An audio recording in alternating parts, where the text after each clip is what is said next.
Baik, Assalamualaikum warahmatullahi wabarakatuh. Perkenalkan, nama saya Abdul Halim dengan NIM 1901101030. Terlebih dahulu kita ucapkan puji dan syukur kehadirat Allah SWT yang telah melimpahkan rahmat dan karunia-Nya sehingga kita dapat menjelaskan tugas gambar struktur bangunan 2 ini, yaitu tentang mutu beton pada halaman 1. Dan tak lupa pula kita hadiahkan kepada pucuk pimpinan umat Islam sedunia, yakninya Nabi besar Muhammad SAW. Baik, langsung saja kita jelaskan tentang cara menentukan mutu beton sesuai SNI 2847 2013. Ada 5 spesifikasi penggunaan. Yang pertama itu pada beton struktur yang diatur pada pasal 1.1. Mutu beton harus besar dari 17 MPa. Dan yang kedua, paparan sulfat, bahwa beton itu tahan terhadap kadar asam yang diatur pada pasal 4.3.2. Mutu beton itu berkisar antara 17 MPa sampai dengan 35 MPa. Yang ketiga, umur 28 hari yang diatur pada pasal 5.1.1. Mutu beton besar dari 17 MPa. Yang keempat, beton normal yang diatur pada pasal 21.1.4.2. Mutu beton besar dari 21 MPa. Dan yang kelima yaitu beton ringan yang diatur pada pasal 21.1.4.3. Mutu beton kecil dari 35 MPa. Yang saya jelaskan tersebut untuk mempermudah mutu beton sesuai dengan spesifikasi konstruksi, maka dapat digunakan pendekatan berdasarkan beberapa aspek. Yang pertama itu adalah berdasarkan lokasi geografis didirikan bangunan. Misalnya, kondisi geografis yang ada di sekitar pesisir dan sekitar pegunungan itu berpengaruh terhadap spesifikasi beton. Yang kedua itu berdasarkan iklim daerah dibangunnya konstruksi, bahwa iklim itu sangat berpengaruh terhadap pembangunan konstruksi. Yang ketiga, berdasarkan fungsi struktur, bahwa fungsi struktur misalnya pada fungsi struktur bangunan atas atau bangunan bawah. Yang keempat itu berdasarkan geometri struktur, bahwa bentuk dalam struktur itu berpengaruh terhadap aspek tersebut. Yang kelima yaitu berdasarkan aspek tahan sulfat. Tahan sulfat itu dijelaskan bahwa beton itu tahan terhadap kadar asam. Biasanya terdapat pada pabrik-pabrik yang berbahan kimia. Yang kelima yaitu berdasarkan tahan terhadap beban khusus. Misalnya beban khusus yang diletakkan pada lantai 1, lantai 2. Yang keenam itu berdasarkan tahan terhadap beban gempa. Dan selanjutnya pada mutu baja tulangan. Cara menentukan mutu baja tulangan sesuai dengan SNI 284 2013. Ada 9 spesifikasi penggunaan. Yang pertama itu jenis tulangan yang diatur pada pasal 3.5.1. Mutu beton tulangan harus ulir. Dan kedua, mutu tulangan lentur yang diatur pada pasal 9.4, bahwa VY dan VYT itu 420 MPa. Yang ketiga, mutu tulangan geser yang diatur pada pasal 11.4.2, VY dan VYT 420 MPa. Yang keempat, mutu tulangan torsi yang diatur pada pasal 11.5.3.4, bahwa mutu beton VY dan VYT 420 MPa. Yang kelima, mutu tulang geser friksi yang diatur pada pasal 11.6.6, mutu beton VY 420 MPa. Dan Keenam, mutu tulangan menahan momen positif dan negatif yang diatur pada pasal 18.9.3.2 bahwa mutu beton VY 420 MPa. Dan yang ketujuh, mutu tulangan leleh yang diatur pada pasal 19.3.2 mutu beton VY 420 MPa. Dan yang ke-8, mutu tulangan menahan lentur gaya aksial dan kombinasi akibat gempa, bahwa terdapat dua pasal. Yang pertama itu pasal 21.1.5.2, yang kedua 7.10.4.2.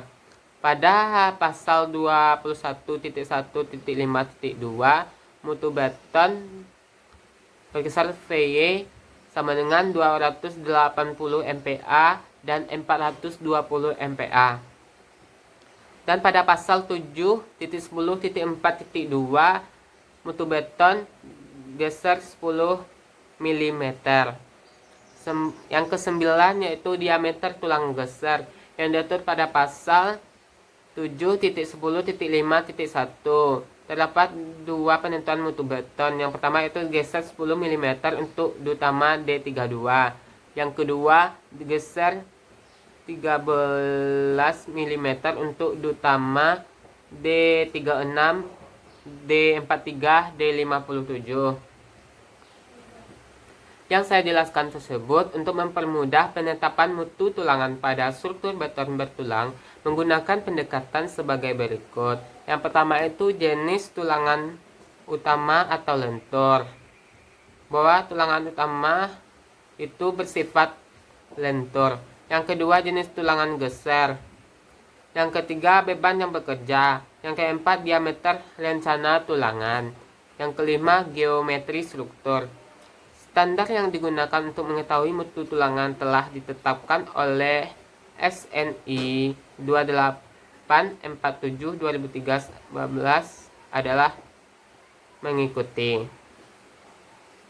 Yang ketiga yaitu cara menentukan tebal selimut beton. Ada 3 lokasi. Yang pertama itu beton yang dicor langsung di atas tanah dan selalu berhubungan dengan tanah. Tebal selimut beton itu 75 mm. Dan yang kedua, beton yang berhubungan dengan tanah atau cuaca. Beton tulangan D19 hingga D57. Beton tulangan D36 dan yang lebih kecil. Beton tulangan D19 hingga D57 itu tebal selimut beton 50 mm. Dan beton tulangan D16 dan yang lebih kecil itu tebal selimut beton 40 mm. Dan yang ketiga, beton yang tidak berhubungan dengan cuaca atau berhubungan dengan tanah. Dan pelat dinding dan balok usuk batang tulangan D44 dan D57 itu tebal selimut betonnya 40 mm. Yang tadi itu beton yang tidak berhubungan dengan cuaca atau berhubungan dengan tanah tidak diketahui tebal selimut beton. Dan selanjutnya batang tulangan D36 dan yang lebih kecil. Tebal selimut beton itu 20 mm. Dan balok kolom tulang utama pengikat sekang spiral. Tebal selimut beton 40 mm. Dan selanjutnya pada spesifikasi mutu baja tulangan terdapat 7, yaitu baja tulangan 280. Kuat tarik itu berkisar antara 280. Dan kuat tarik VY 350 warna hitam. Dan yang kedua, baja tulangan 280. Kuat tarik itu 280. Kuat tarik selanjutnya 350 dan warna hitam. Dan yang ketiga, baja tulangan 420A. Kuat tarik itu 420, kuat tarik 525 warna kuning. Keempat, baja tulangan 420B. Kuat tarik 420, kuat tarik 525 dengan warna merah. Dan yang kelima, baja tulangan 520, kuat tarik 520 sampai dengan 650 dengan warna hijau. Dan yang keenam, baja tulangan 550, kuat tarik 550, kuat tarik 687,5 dengan warna putih.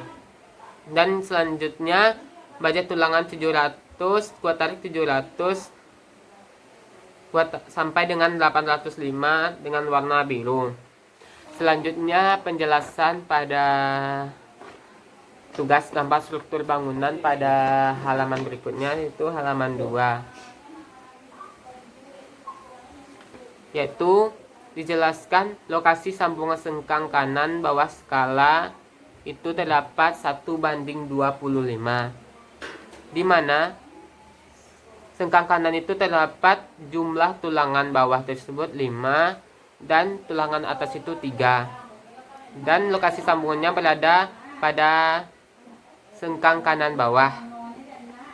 Kedua, lokasi sambungan sengkang kanan atas, yaitu dengan jumlah tulangan atas itu 5 dan jumlah tulangan bawah itu 3, dengan sengkang terletak pada kanan atas.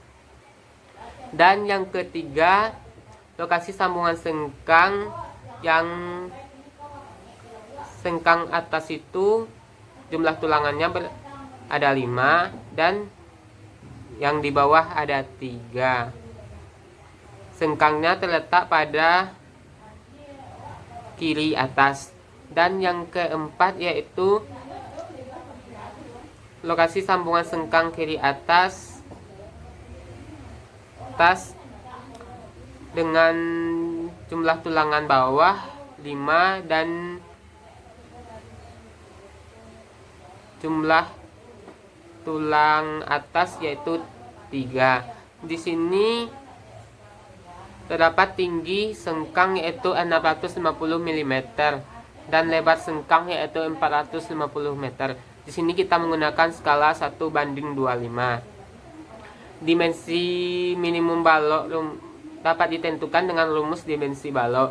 Tinggi balok tersebut sama dengan panjang bersih balok dibagi dengan 16, dan lebar balok itu 2/3 dikali tinggi balok. Dan kontrol dimensi balok tersebut terdapat pada pasal 21.5.1.2. Panjang bersih minimum balok, panjang bersih aktual itu besar dari 4 dikali tinggi balok. Dan pasal 2.1.5.1.3, lebar balok sama dengan B 0,3 dikali sisi kolom, B 250 mm. Dan pasal berikutnya pada pasal 21.5.1.4, lebar balok sama dengan B 0,75 dikali sisi kolom. Dan selanjutnya pada 5, detail sengkang balok. Pada yang berbentuk seperti bengkokan itu disebut dengan panjang bengkokan 6D. Panjangnya itu sekitar 75 mm. Dan kita memakai skala 1:5. Dan selanjutnya pada di sini jelas nih.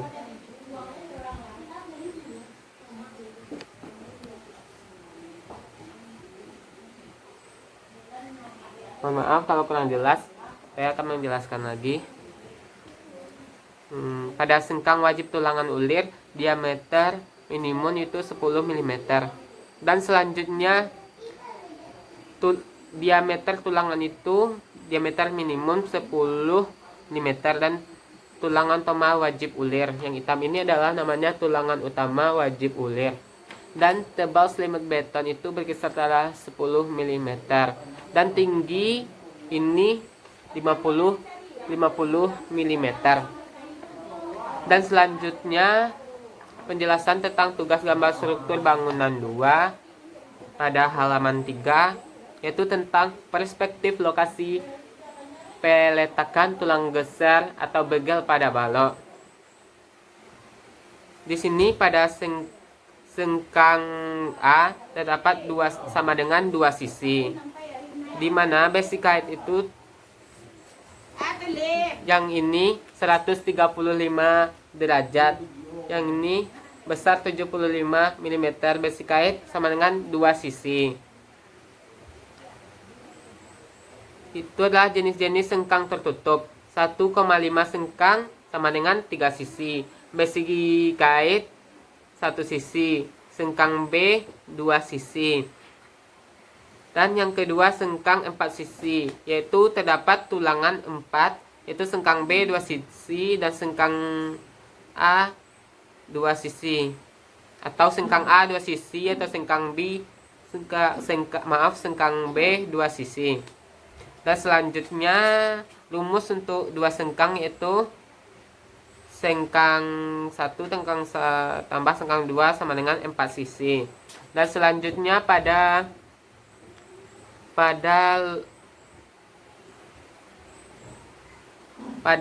perspektif yang pertama ini jarak dari sini ke sini itu yang diatur pada jarak antar sengkang SNI 2847 20B pasal 21.5.3.1 dibutuhkan sengkang tertutup sepanjang jarak 2H dari sisi muka kolom. Dan sengkang pertama dipasang pada jarak 50 mm dari muka kolom terdekat. Selanjutnya sengkang dipasang dengan spasi terkecil di antara nilai di bawah dengan rumus 1S tinggi efektif balok dibagi dengan 4, 2S sama dengan 6 dikali diameter tulang utama terkecil, 3 100 mm itu sampai dengan 150 meter. Jarak dari sini ke sini itu 50 meter. Pada sengkang perspektif yang pertama itu bahwa jumlah tulangan bawah itu terdapat 5 buah dan tulangan atas itu 3 buah. Lokasi sambungan sengkang kanan bawah pada sengkang yang pertama tersebut, bahwa sengkangnya terletak pada kanan bawah. Dan selanjutnya perspektif yang kedua yaitu bahwa tulangan bawah tersebut terdapat 3 dan yang di atas itu terdapat 5.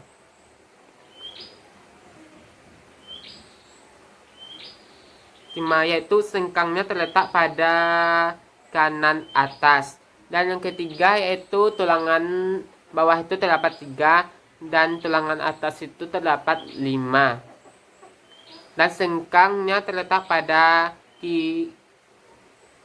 kiri atas. Dan selanjutnya pada sengkang 4 yaitu jumlah tulangan bawah 5 dan jumlah tulangan atas 3 dan sengkangnya terletak pada kiri bawah. Di sini